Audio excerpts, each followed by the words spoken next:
Hello and welcome back to the podcast. Can you believe this is episode 190? I can't. It doesn't feel to me like I've done that many. And the statistics for podcasts are pretty ordinary. Like supposedly most podcasts fail after the first 12. So I was stoked just to get past 12. I remember that milestone. So nearly 200, only 10 more, and I will be at 200. So I'm chuffed. I hope you are on my behalf. Like I always say, I do this for free for you to provide you with hopefully great content that is either educational or enjoyable, or maybe a combination of both.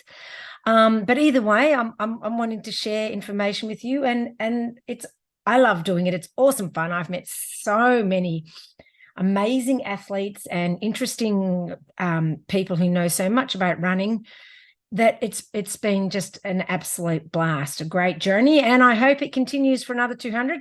Time will tell. Who knows? But I'm yet to decide what to do for the 200th episode. So if you have any ideas, please let me know. I'm guessing it might involve a bottle of champagne. But do let me know. I would love to hear what you think would be a great idea for the 200th episode, which I'm very excited about. All righty. So today I have got a great interview for you. I spoke last week to Erchana, who has finished her tip to toe run. I remember way back, God, whenever it was, or sometime last year, clearly, when she approached me, emailed me, I think, or through Instagram or something, who knows, about what she was doing. And I was like, oh, wow, I wonder if it'll really go ahead. And, oh, well, I love to support women who are doing hard things like this. I mean, if it was a guy, I would have, done the same, supported the same. But being female, I love to see other females doing these sort of tough things too. So obviously, so it was great to see, and to get started on the interview process with her and just see how far she's come and what an amazing run she did, and how much other people got involved, and and the amount of money she's raised. Anyway, you'll hear all about it in a minute. It's absolutely fantastic, and she's such a pleasure to interview, so easy to interview.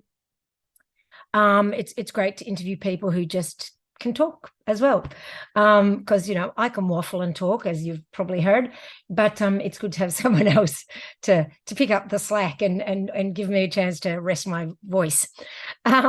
So for myself, a little update. I don't know. Not a lot has been going on for me. Just trying to run without feeling horrible. I don't know how else to describe it, because there's nothing wrong with me. I've had my test done. I'm really healthy, really great. No inflammation at all in my body or anything. Like, everything is really good. I just feel like crap. So I'm guessing that it is just the combination of coast to cozy and the surgery. And, maybe I just need to be a little bit more patient with myself. I'm great with being patient with other people and telling clients, it's okay. Just give yourself some grace. But me, I don't know. It's different. We're all the same, aren't we? Like, really. Anyway, so that's my story. Everything's great. I'm in perfect health, picture of health, just except for when I'm running. So hopefully, my mojo will come back one day this year, because I have put my name down to enter the Tour de Giant 330-kilometer race. So I better get some bloody mojo back before then, I tell you. I think that might, if I get in, that might even help to increase my mojo. I will find out the 28th of Feb. So I shall let you know, obviously. Might be a bottle of champagne involved then too. Or maybe not. I might be too scared, because it is certainly a tough race. If you haven't heard of it, look it up. 350. It's called 330. I think it used to be 350 kilometers through the Italian Dolomites, which are huge, humongous mountains in Italy. I've run a little bit of them in CCC, but, that was 100K, and that was hard enough. I remember swearing, as all good ultra runners do, swearing at the time I would never bloody run in the Alps again. anyway, here we are signing up for more, hopefully. So we shall see how that goes. As I've said before, Ron and I will be at Hut to Hut in just over a week, sweeping that. So good luck to all of you who are tapering now for Hut to Hut. Also, Tarawera is on this coming weekend. Good luck to everybody getting ready for that. I've got a few athletes going to Tarawera, and I've also got a few athletes going to Hut. So it's an exciting time for me because, quite frankly, I get excited about their racing too, not just my own, obviously. So I like to enjoy it vicariously through them. And I, it's stressful for me too, because I really want them to enjoy the process and enjoy the run and, and see the spoils of all their hard work in training. So, it's always an exciting time for me. Within my business coming up, I have got my, workshop. That's the word I'm looking for, in regards to how to train and race according to your cycle and your menstrual cycle. So I had an early bird price of $45 that was meant to end on Sunday, but I haven't really been promoting it that much. So I'm going to extend the early bird price until this Sunday, which would be the 12th. So that's only $45. After that, it goes up to $55. So I would love it if you jumped on board with that, because I learned so much. You'd think by my age, I'd kind of know a bit about, female menstrual cycle, but clearly not. So I have learned so much, and it really, made things clear, has made things so much clearer for me with my training and, even on, and just once again, understanding what my body's going through and having a little bit more grace with my body. So very interesting stuff. And I really hope that you can join me and that I can share this knowledge with you. I love to share knowledge, as you know, from this podcast. I am charging for it because, yes, I have to make a living too at some point. Can't keep giving everything away for free. So within this podcast. So yes, $45. Lots of costs involved in holding a workshop. Not the least of which is, of course, paying for Zoom. So, I would love it if you could join me, and I will, say that it's going to be 2 to 3 hours, but of course I haven't held this before. I don't know. And I don't want to limit myself to 2 hours. I want you to be aware that it may go longer simply because conversations may start, and I do get sidetracked with more information, and I don't want to have to stop myself from sharing that. So it may go longer. I want to have question and answer time at the end where you can ask anything and everything. And of course, if I don't know the answers, I will do my research and then get back to you. If some sort of question comes up that I don't know about. And of course, if you can't make the date, which is Wednesday, the 22nd of Feb at 7 p.m. Melbourne time, I will be recording it as well. So you will get the recording, and anything, if I end up doing some handouts too, which I'm trying to get the ball rolling on that too. Once again, lots of work there. I will, everything you will be in your hands, whether or not you make it live or not. And even if you do make it live, you will get the recording as well, because you may want to go back and listen to things and those sorts of things. The best thing about attending it live, of course, is the ability to be part of the question and answer. So I would love it if you would join me on that. And I have finished my menopause workshop, not my menopause, just the workshop. And lots of learning going on in that too. So I shall advertise that at some point, no doubt. That will be happening too.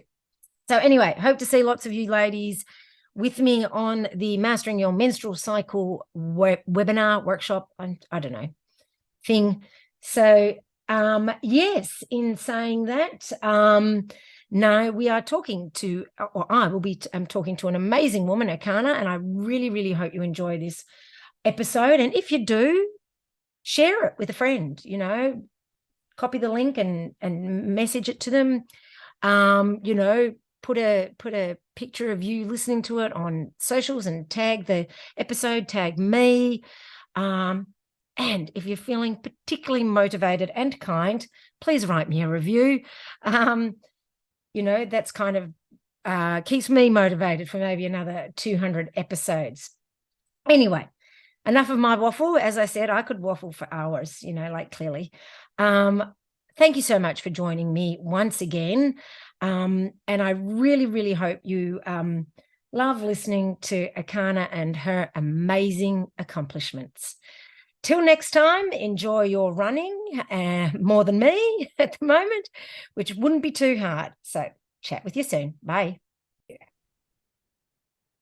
Hi, Erchana, and welcome back for the third time to the podcast. Thank you for having me. It's a different vibe now. I can put my feet up.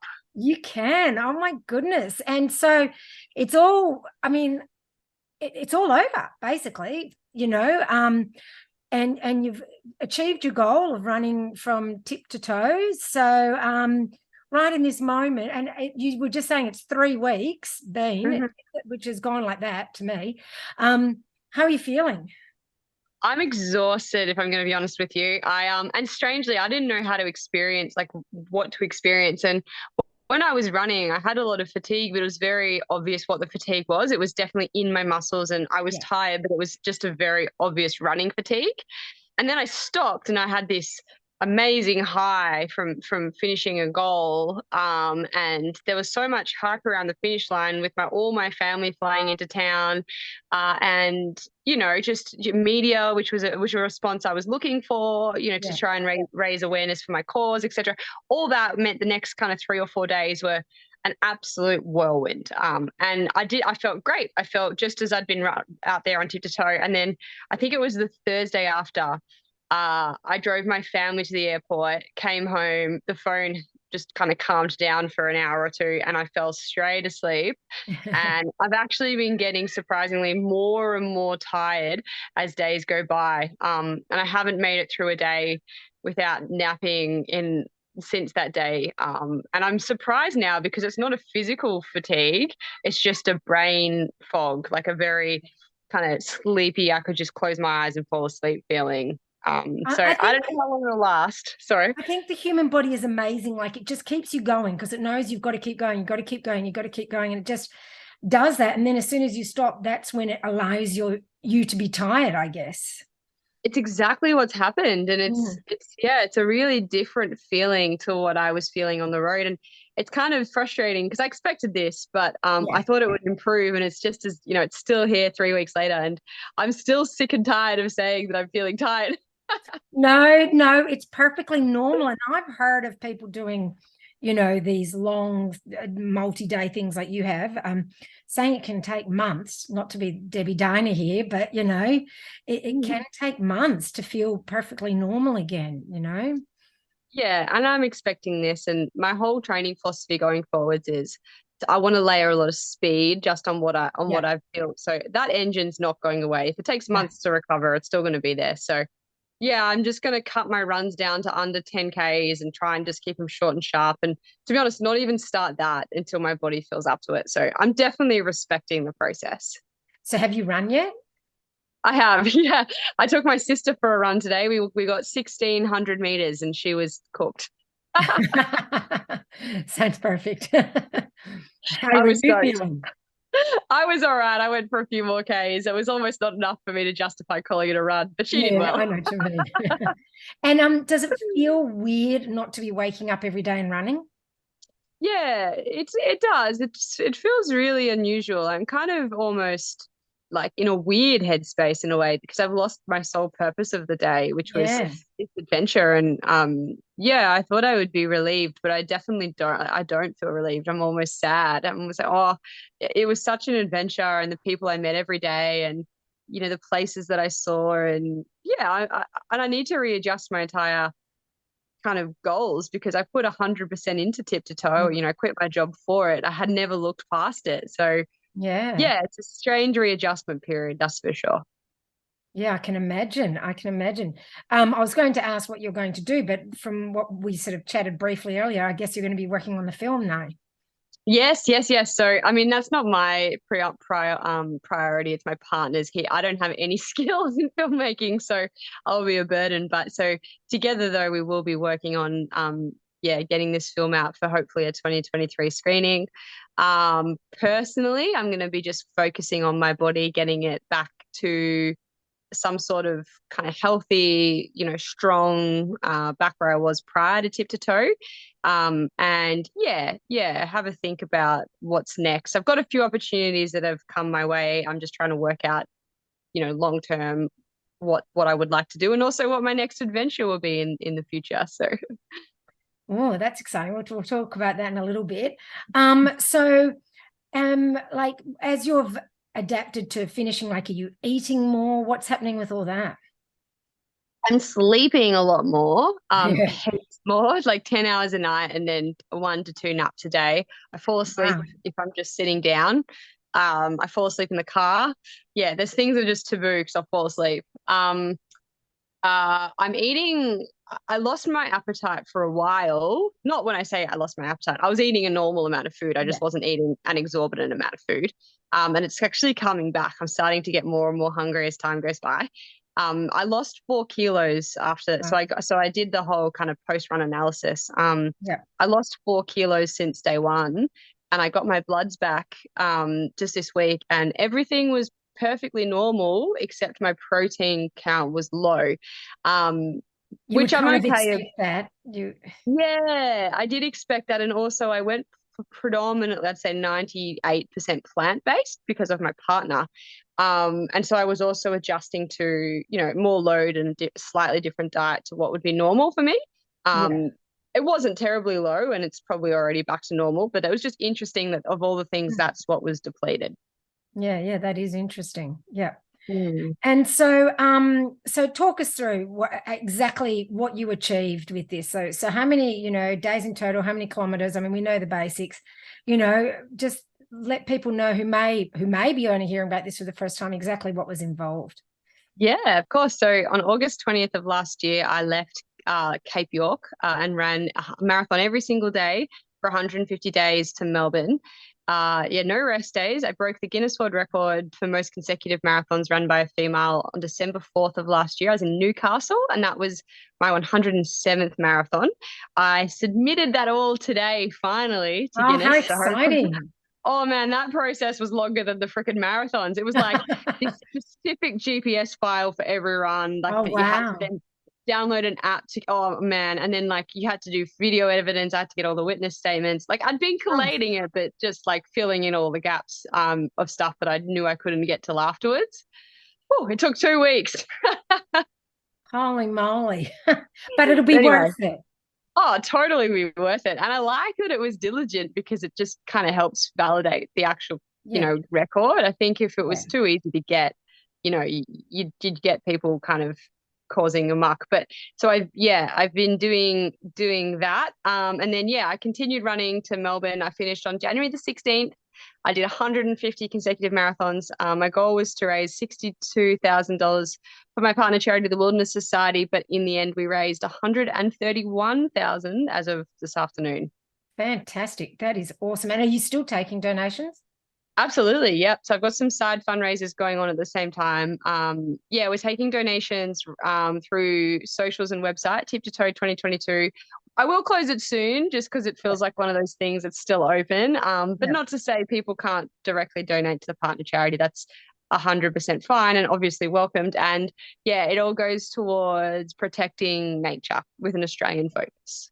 Yeah, yeah, which is awesome because we're in Australia. And we're and, all like and for and for all the trail runners listening, it's protecting the places we love to run through. yeah, yeah, which is a great cause. And so when you were out there, running, what did you observe with nature and everything within Australia, obviously? What did you observe? I observed a lot. I found because my focus was on what's called local extinction. So I was putting a focus on the extinction threat in every locality that I ran through. So, for example, when I went through Toowoomba, their biggest concern was felling and clearing without spotter catchers. So spotter catchers are employees that go onto properties that are under development and then make sure no trees are cut down that have koalas in them, Okay. et cetera, et cetera. Yeah. So their biggest concern was land that was being cleared for housing. As you go more north, their biggest concern is protecting the cassowary populations. Then, koala again. And, as you're by the water, there's a big focus on turtle, marine animals. And it Yeah. was really interesting to see, I guess, all these different communities protecting the animal that was most at risk in their area. And everybody's got one. I mean, there's 500 animals on the endangered list. And yeah, just seeing what everybody was doing from a grassroots level to protect them was really, really amazing. And what I did learn throughout the course of the trip is there's just not enough funding going to grassroots projects. They're all funding it themselves. I met a lady who works full-time caring for animals off her own back. She Oh, sleeps no wow. more than 2 hours straight because she's feeding all these different animals on different schedules. Um, and just has like volunteers help her, but that's it. And I'm like, this is Wow. where we need organizations to help fund these people, because to be honest, if it's not for these people, we wouldn't be doing anything at all. So, We wouldn't be doing anything, sorry. well, as in, if there weren't people like volunteers, if it was just people being employed, there Oh, yeah. it wouldn't there'd be no help whatsoever, because there's Wow. so I think I just learnt that there's a lot of kind people in Australia, and yeah, we definitely need help from, I guess, a federal level to be boosting these grassroots projects. Yeah, no, that's really important, I think, as well. Yeah. I mean, but I guess, there's just so many things, I guess. So it's lucky that there are Yeah. people like you raising money. Oh yeah, absolutely. And this is an important cause to me because I love, I'm very passionate about Australian wildlife and national parks and wild places. But yeah, if no one gives them a voice, they'll just get forgotten. So I think it's important for everyone's cause to do something to act on. And I think it keeps the world ticking over from a good place. No, I was just thinking, like, a lot of us, we all want to help and we want to do things and, save, nature and all that. But then what is the difference between, say, someone who wants to do that and then you who goes, right, now I'm going to do this run? Like, was what is it within you, do you think, that enabled you to be able to be so proactive about it? Whereas the rest of us sort of go, oh, yeah, I'd like to do this to help and I'll put some money, and that we're happy to give a bit of money. But what's the difference between giving a bit of money and going as far as you have to really like run so far for Mm. so long, quit your job, all that sort of stuff? Good question, because I didn't do it straight away. I'd had this dream for 30 years before I Wow. actioned it. Yeah. Um, the catalyst for me, I guess, was COVID. And once everything was removed from me, I realized that it is possible to completely upend your life, because everyone's life's just been upended and we all survived it, And so Yeah. I also realized that it is possible to make a living and working remotely. And I had a few pushes. I mean, at the same time, I met my partner, and he knew that if I pushed this out and out and out, he would then have to uproot his life further down the track. So he was reluctant to Yeah. settle.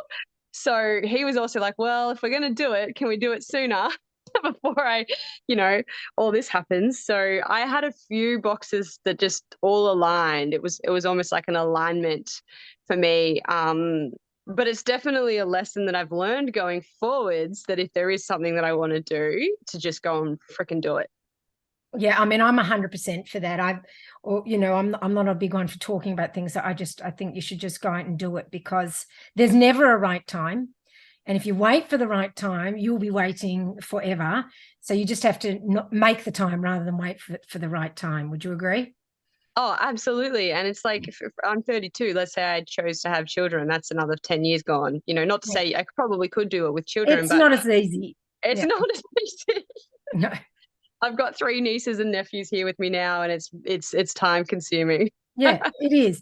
And money consuming. You can't Yeah. just quit your job, and go fend for yourself, kiddies. You know? My sister came for a 1,600-meter run with me this morning, and that was a chore. So, Yeah. yeah, I get it. Yeah, no, it is. I mean, it is tough. I mean, you can, like, I certainly worked full time and had kids and trained and did all that, but I certainly wouldn't have been able to do that kind of a run where you just can put your life to the side. You can't do that once you have, or it's a lot harder to do A once lot you have harder. kids. Yeah. Yeah. Yeah. Yeah. And I'm not saying it's impossible, but that was definitely something I considered. And but I am a big advocate for being a rad mom and being able to do everything Oh, you can yeah. do. Yeah. This was everything. I didn't have any energy in the afternoons. Yeah.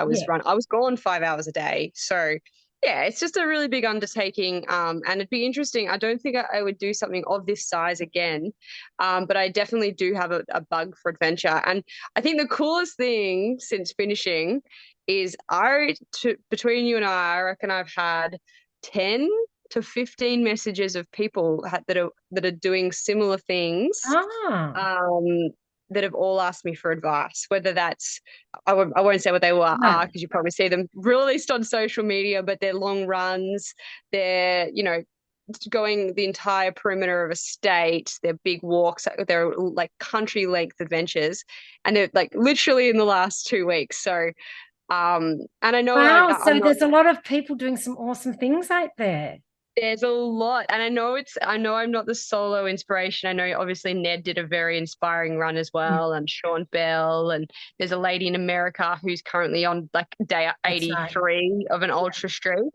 Yeah. Um, and yeah, she considered going for my record, so phew, because she'd smash it. But yeah, it's cool to see that it's a bit of a trend at the moment, which is awesome. And obviously I don't expect you to give any names away, but is it women who are approaching you or I'd is say it 50-50. mixture? Okay. Yeah. Yeah, yep. So there's Cool. a Lost Hobbit is his Instagram handle. He ran with me twice. His name is Alex. He started his northbound New Zealand trying to break the record for northbound New Zealand. He started Ah, yesterday. So okay. he'd been I'm planning just that for a writing little it while. down. Lost Yeah. Hobbit.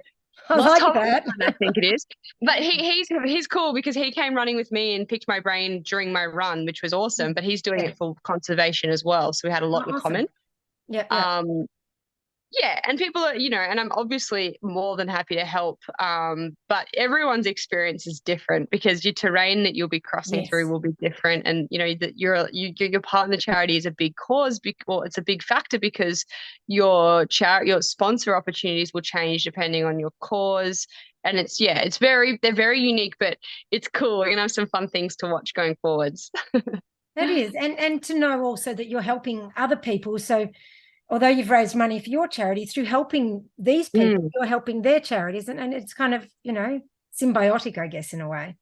Absolutely. It's a community and it's kind of Yeah. like almost I guess the running world's adapted from, ultras to FKTs to now Yes. these huge expeditions. And it's cool to see people wanting to challenge themselves and find new and unique ways to do that. And I'm all for it. I don't think the market will ever be too saturated. I think if anyone wants to do it, go and do it. Yeah. Yeah. So if someone was, they've been listening to this and they're thinking of doing something big, and it doesn't even have to be as much as what you did, what are some sort of tips? What tips are you giving people? Yeah, so the questions I'm getting asked the most are how did you get the ball rolling? How Mm. did you start? That's almost the And hardest bit, isn't it? Just it's getting the over hardest inertia. bit. Yeah.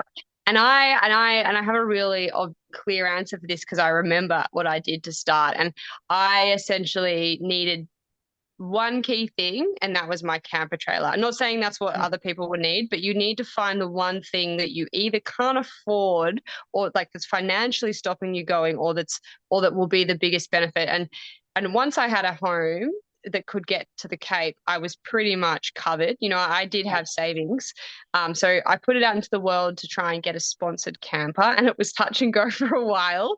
But once that we got that, I thought, okay, well, that was my biggest hurdle, and I've got that now. So I'm good to go. And also I think the other advice is for sponsorship, just don't be discriminate. Just ask as many people as possible because you don't know what brands are doing. And, Yeah. brands that might be perfectly aligned with you have already filled their capacity for the year. And my biggest sponsor ended up being the sister company of an email that I sent on random, and it just all Mm. worked out perfectly with what they were planning for 2022. So cast a wide net. And I guess my third tip is don't be afraid to hear a lot of no's. I was going to say, because the worst that can happen is no.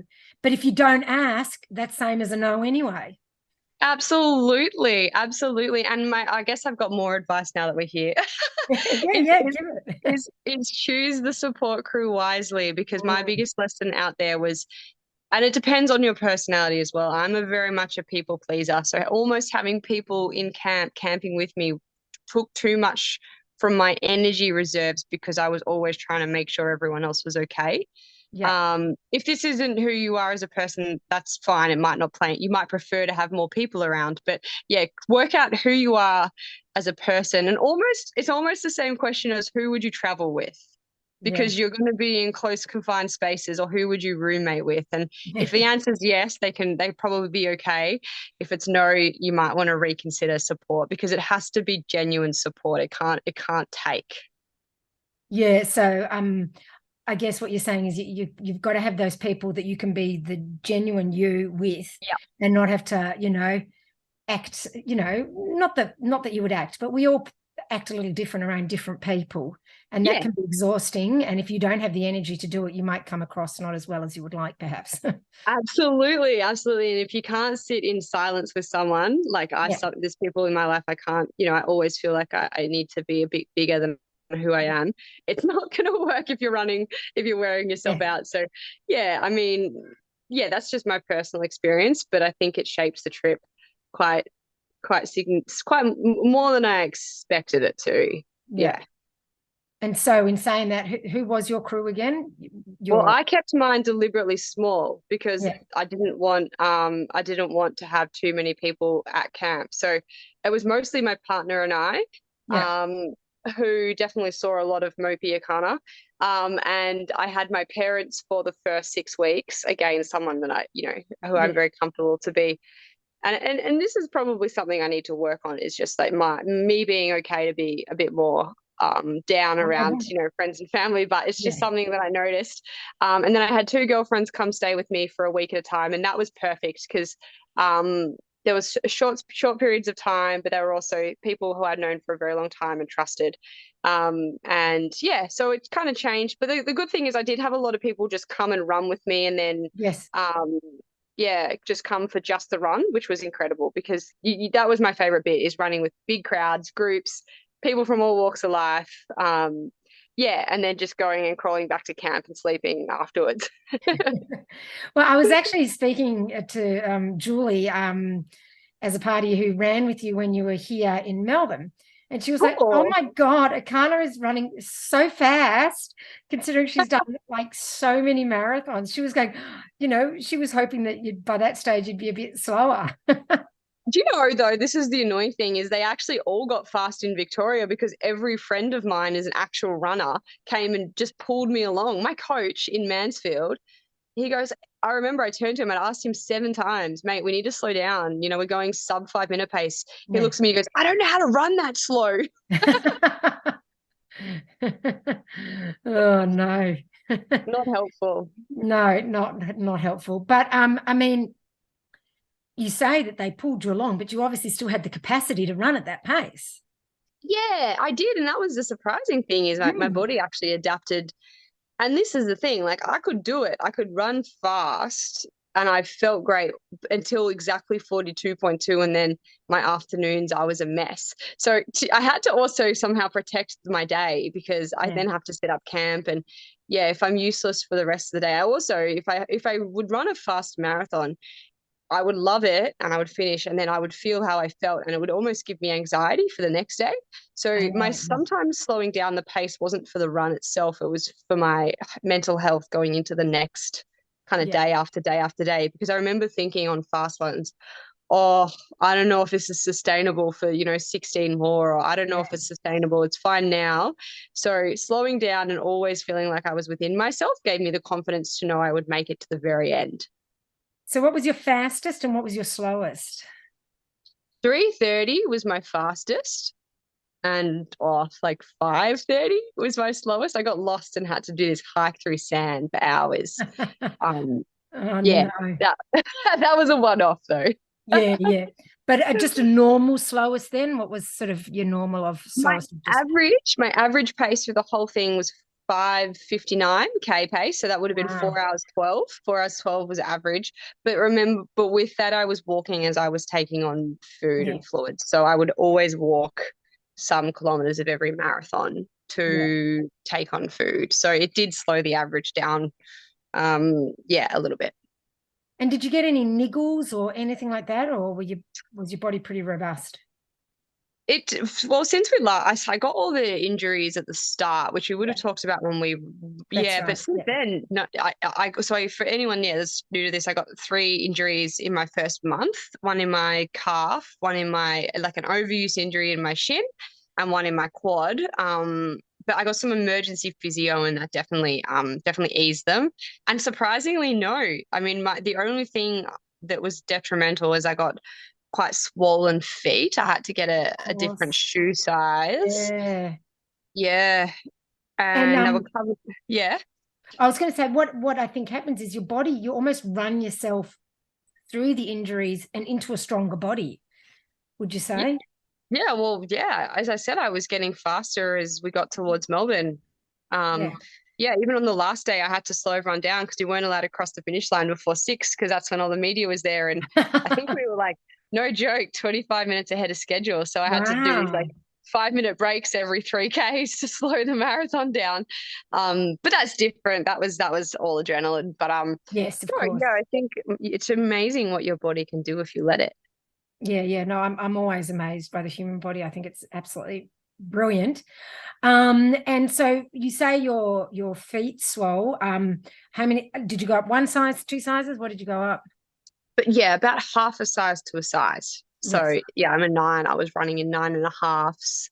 And then they got a little tight. But Yeah. yeah, nothing. I just kind of got thinner socks and Yeah, my shoes would stretch a little bit. And yeah, we got through it. My feet got absolutely covered in calluses, I bet. just everywhere, which are fading a little bit now. How are your But toenails?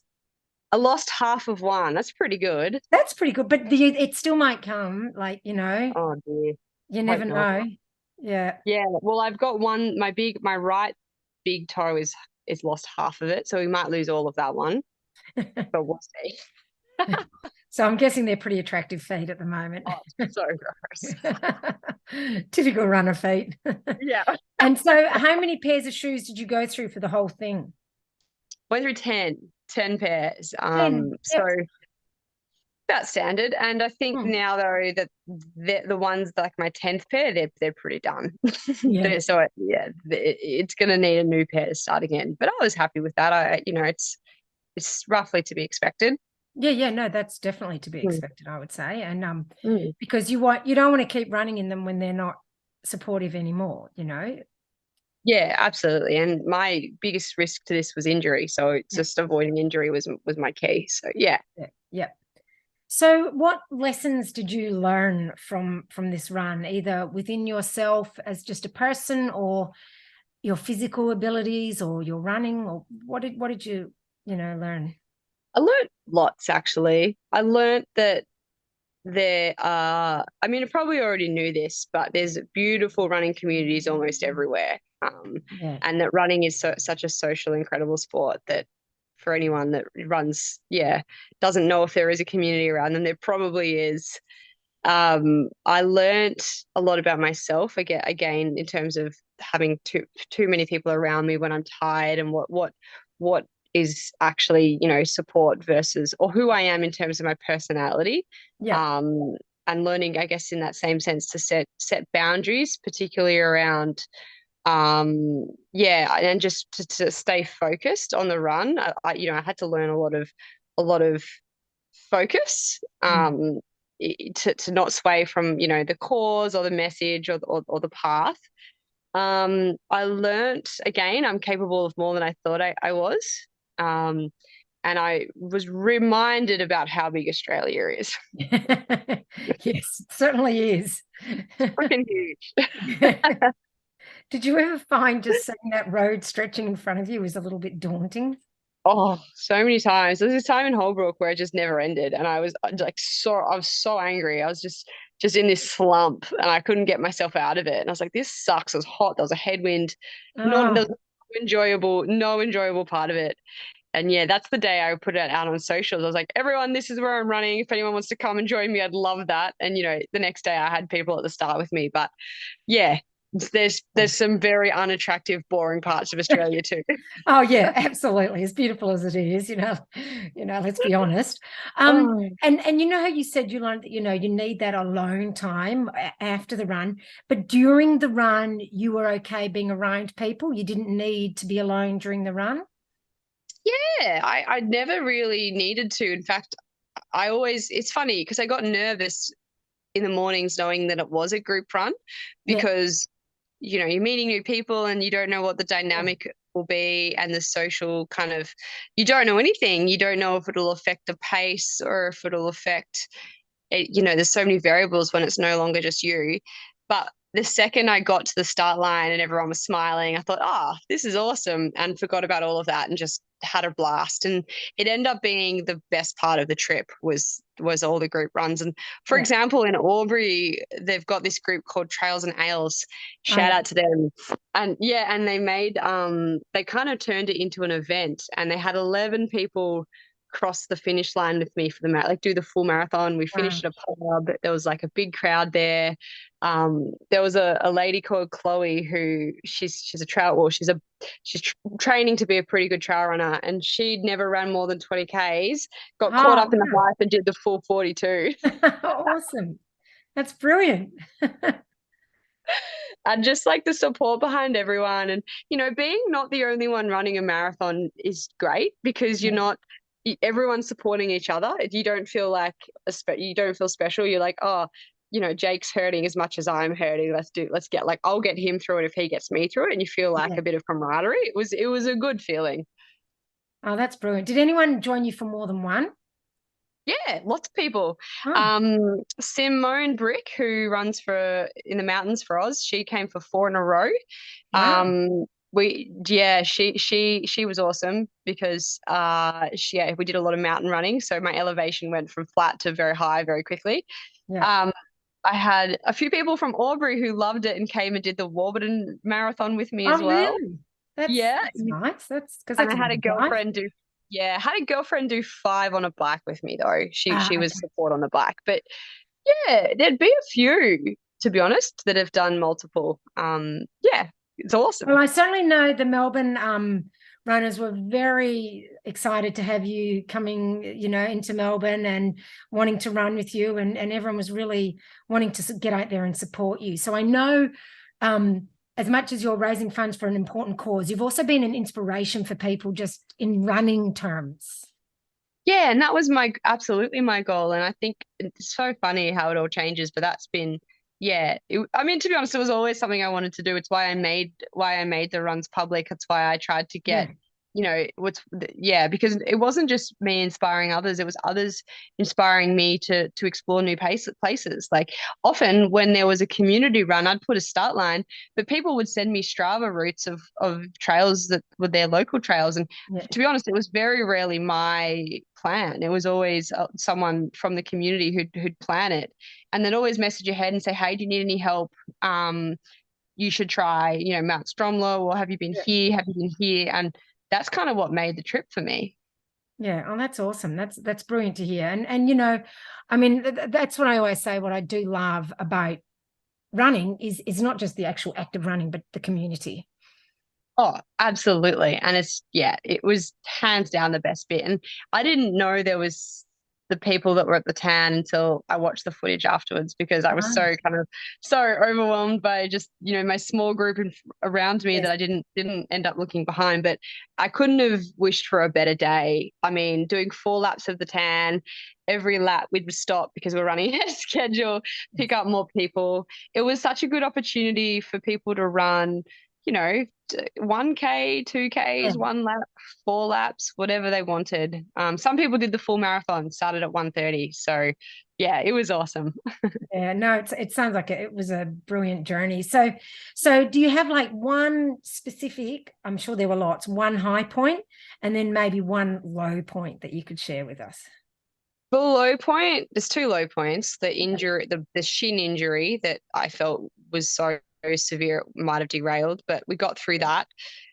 The other low point was that one run in Holbrook that was like long and windy and hot that Yeah. I caught out. That were probably the 2 low points. Just in the run in terms of how I was.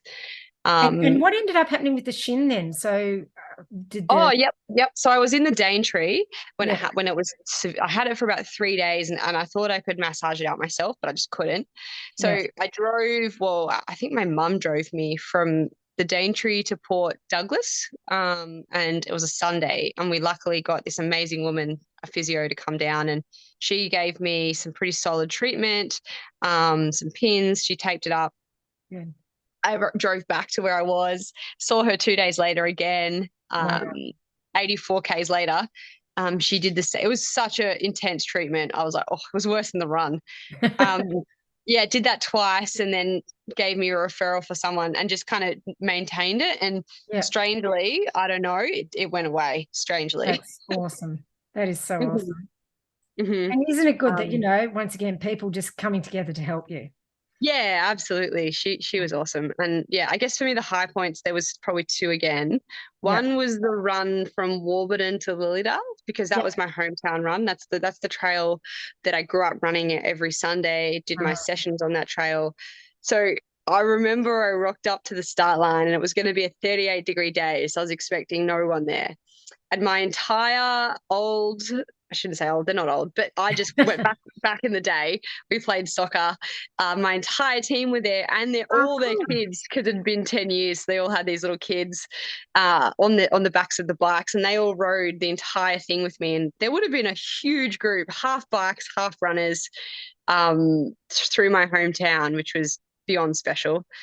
And then I guess the finish line was, Yeah. yeah, unforgettable. It's hard to miss that one. Yeah, I bet. I bet that was I mean, that would have been something you were looking forward to for so long. It was. I mean, I was definitely there in the journey. I didn't want to rush it, but yeah, it, Yes. it just felt good because it meant that and I had three goals out here. One was the record, two was getting to Melbourne, and three was raising, 62K. And I managed to tick all three boxes. So yeah, I just remember feeling so overwhelmed with almost gratitude that, Yeah. yeah, it was a good feeling. Oh no, it's been an amazing, amazing trip. So what's next? You sort of hinted that you've got some plans. I've got loose plans. I know what I want. I just haven't locked in the finer details. So my next one, I would love to do a collab. Um, and I've been chatting to a couple of people with a similar experience to me. So Yeah. yeah, I think I want to do it with someone. I definitely want to dive into the best parts, all the bits I love the most from tip to toe, which was weird and wonderful places and interesting people. So yeah, that's kind of all I have at the moment. But And yeah, would you and do it for a charity again? I don't know. I don't know.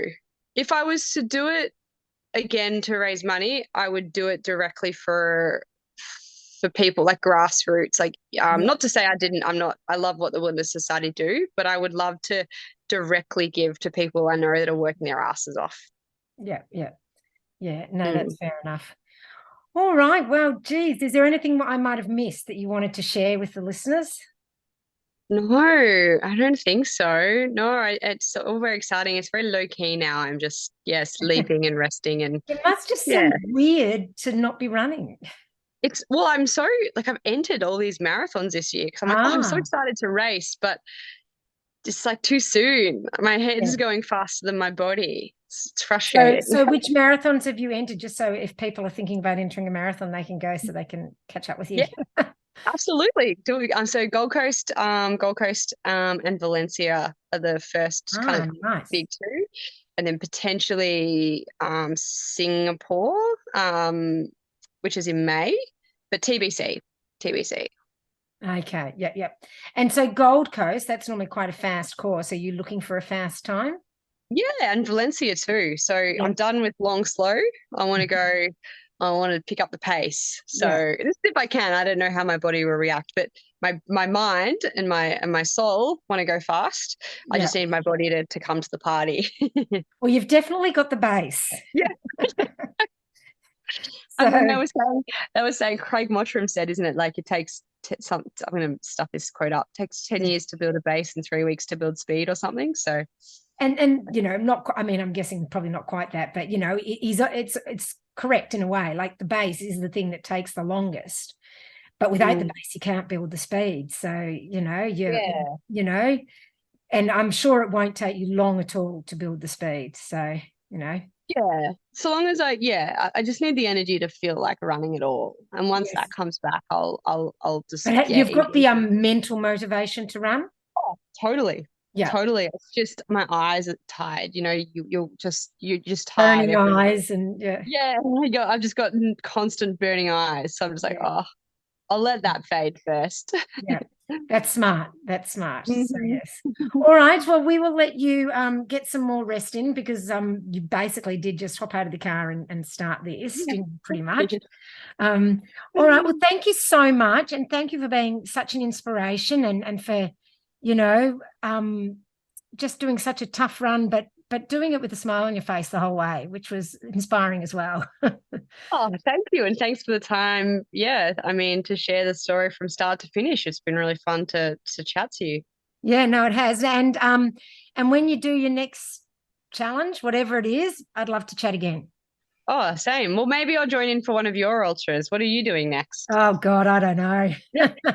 All right. Well, we'll come together when we're Yes, both a little bit better and yes, we'll do it. sounds like a plan. All righty, thanks for that. Thanks. Bye.